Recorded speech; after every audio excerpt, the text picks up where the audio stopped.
श्री शिवाय नमस्तुभ्यम। ओम नमः शिवाय। भक्तों, आज हम आपके लिए पूर्णिमा और अमावस्या दोनों की कहानी लेकर आए हैं।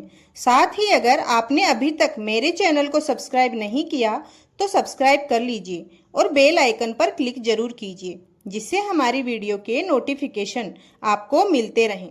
अब सुनिए पूर्णिमा और अमावस्या की कहानी, जो दोनों ही व्रत में सुनी जा सकती है। पूर्णिमा के व्रत में भी और अमावस्या के व्रत में भी। बहुत समय पहले की बात है। किसी राज्य में एक राजा रानी थे।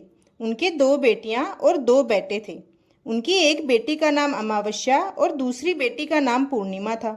पूर्णिमा रोज गाय की सेवा किया करती थी और सारा काम करती थी, और अमावस्या की पूजा पाठ में कोई रुचि नहीं थी। वह कभी भी पूजा पाठ नहीं करती थी और ना ही कोई काम किया करती थी। लेकिन दोनों बहनें एक दूसरे को बहुत प्यार करती थी। लेकिन राजा रानी दोनों पूर्णिमा को पसंद नहीं करते थे। वह पूर्णिमा से प्यार नहीं करते थे, अमावस्या को अधिक चाहते थे। राजा रानी अपने पुत्रों का ज्यादा ख्याल रखते थे। धीरे धीरे समय बीतता है और राजा रानी के बच्चे बड़े हो जाते हैं। राजा अपने बेटों का विवाह कर देते हैं और राजा की दोनों बेटियां भी बड़ी हो जाती है।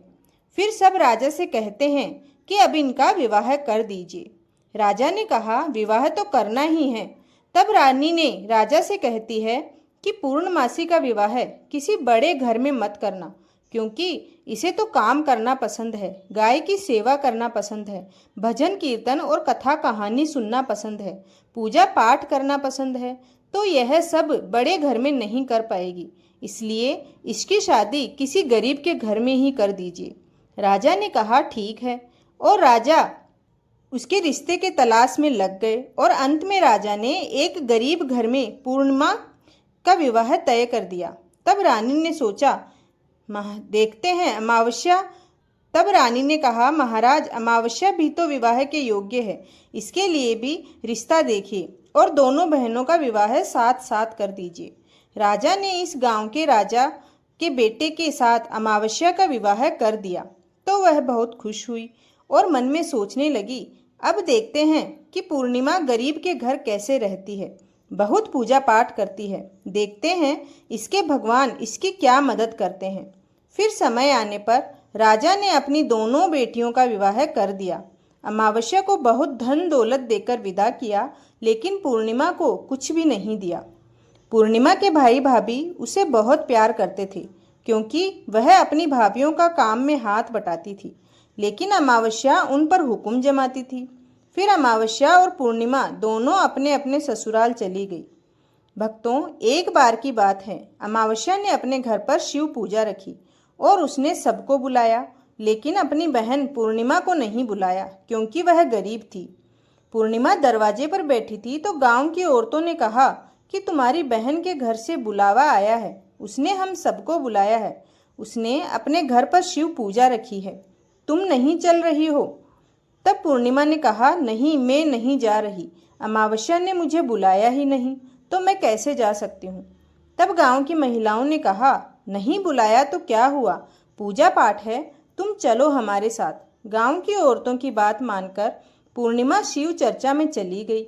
जब अमावस्या ने पूर्णिमा को देखा तो वह गुस्से से बोली कि जब मैंने तुम्हें बुलाया ही नहीं तो तुम मेरे घर क्यों चली आई? अब आ ही गई हो तो चुपचाप एक जगह बैठे रहना, इधर उधर मत घूमना। उसने पूर्णिमा की गरीबी का बहुत मजाक उड़ाया।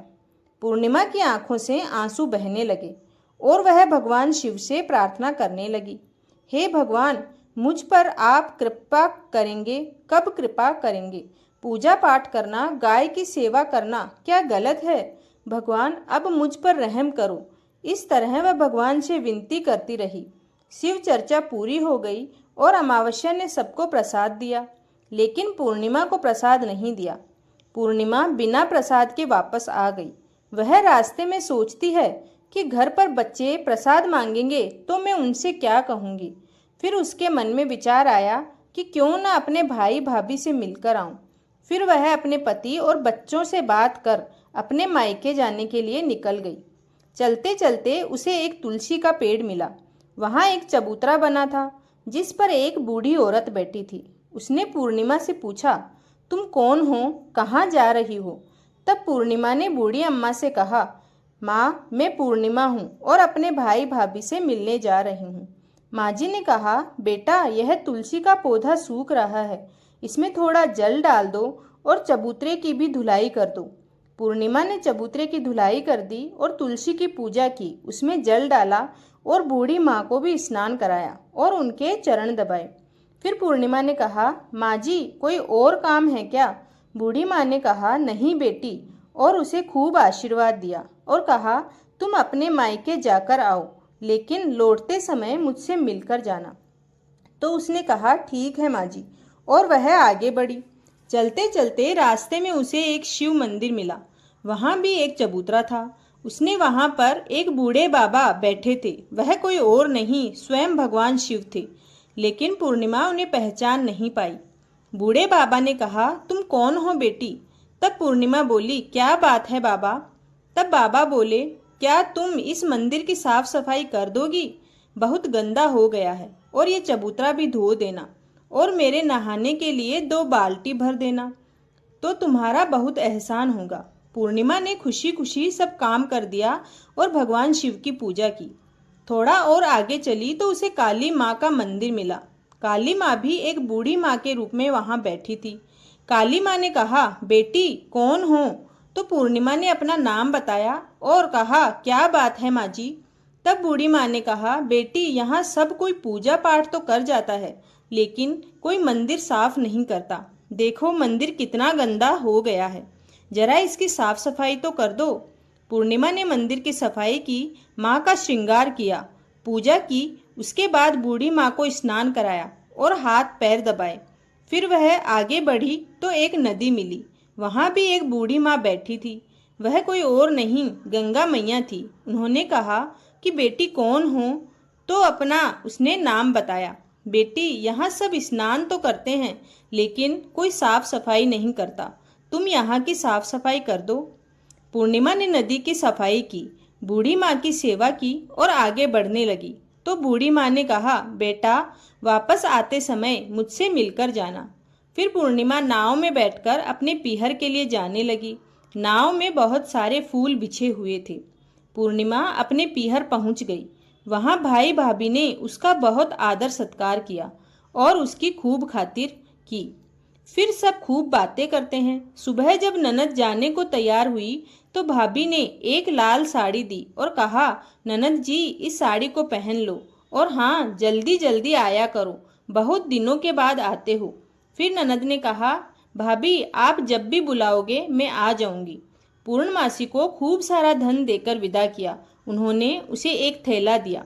चलते चलते वह आगे बढ़ी तो उसे वही नदी मिली और वही नाव मिली। नाव में बैठकर वह उस पार चली। उसे वह बूढ़ी अम्मा मिली, जो कोई और नहीं, स्वयं गंगा मैया थी। बूढ़ी माँ जी ने कहा, बेटी आ गई अपने मायके से?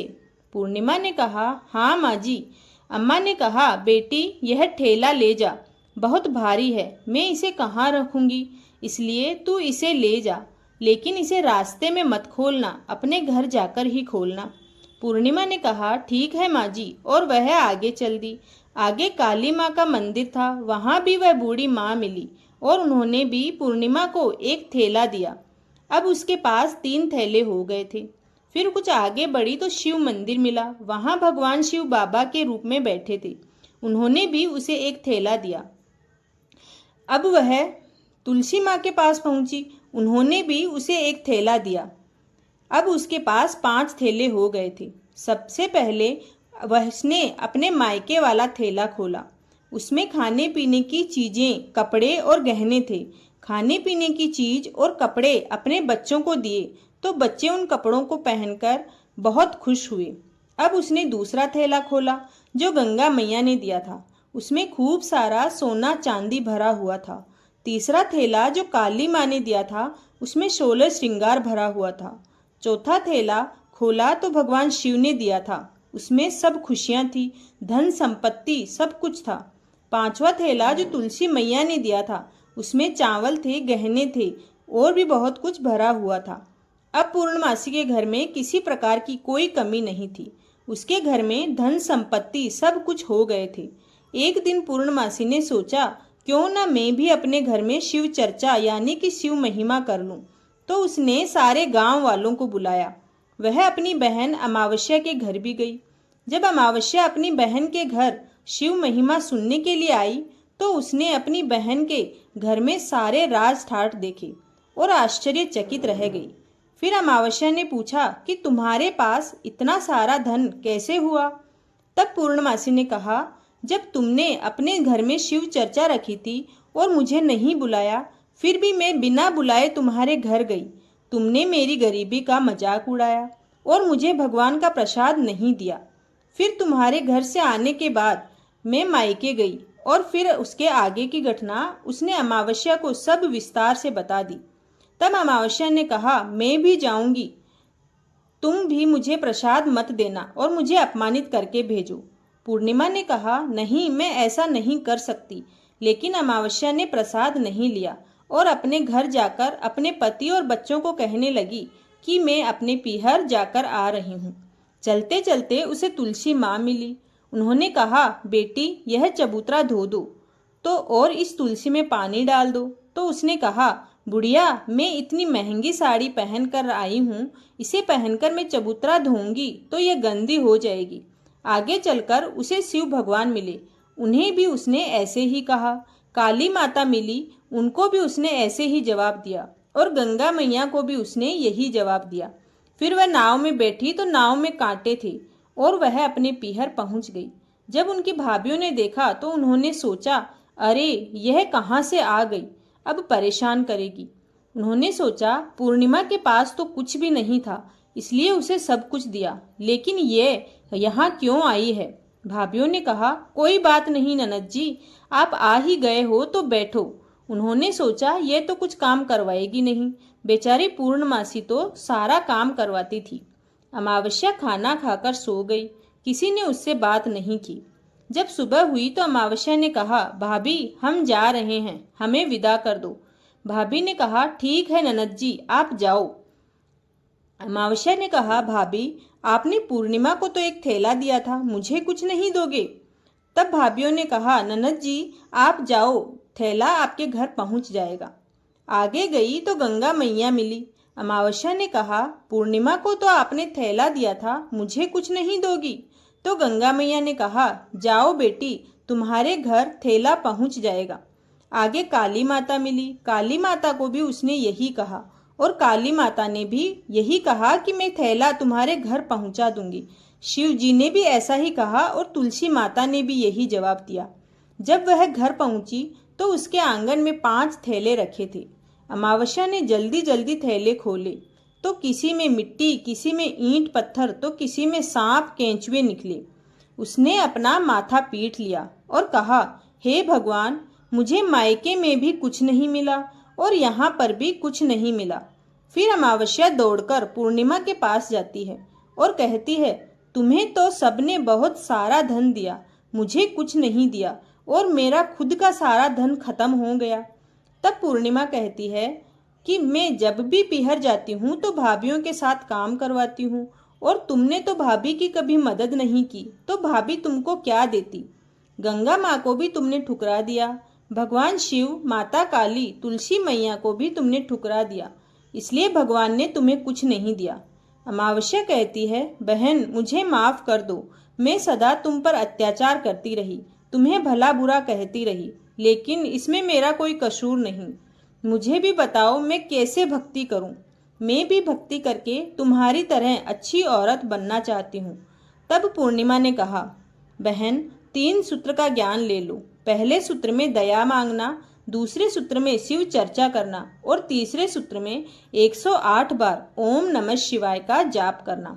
बहन, भगवान में जो 3 सूत्र दिए हैं उसे प्रसाद के रूप में स्वीकार कर लेना और हृदय में बसा लेना। मैं सच्चे मन से भगवान का पूजा पाठ करती हूँ, सबकी मदद की, इसीलिए भगवान ने मेरी मदद की और तुम्हारी निर्दयता के कारण तुम्हारे पास जो भी था वह भी खत्म हो गया।